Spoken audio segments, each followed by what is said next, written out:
Okay, so we're working on calculus 1 limits. Let's get started.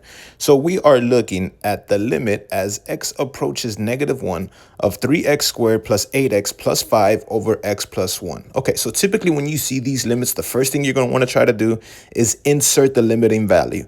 The limiting value in this case is that -1 right there under LIM where the x is at.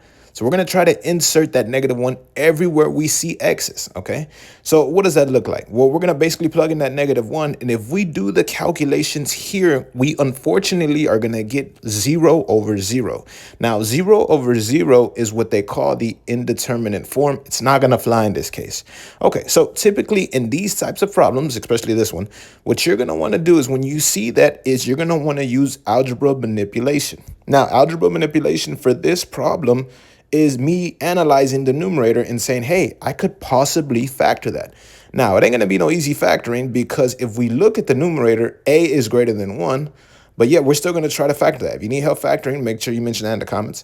But yeah, what does that look like if we break it up, right? If we break that thing up and we use the a greater than 1 method, we'll get the limit as x approaches -1 of 3x plus 5 times x plus 1 over x plus 1.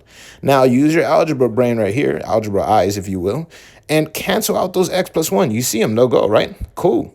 Now, what would be left over? Well, that 3x plus 5 would be the only thing left over, and we could rewrite this thing as the limit as x approaches -1 of 3x plus 5. Now, after you insert the limiting value the first time, you don't give up. You try it again after you do some algebra manipulation, and as long as we don't get nothing like 0 over 0 again, we should be good. Well, if we stare at this, we're going to insert that -1 in place of x. We get 3 times -1 plus 5, which, if I'm not mistaken, would give me 2.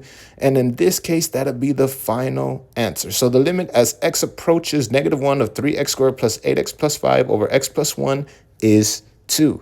Thank you so much for watching. If you have any questions, comments, concerns, make sure you leave them down below. And I will see you next time.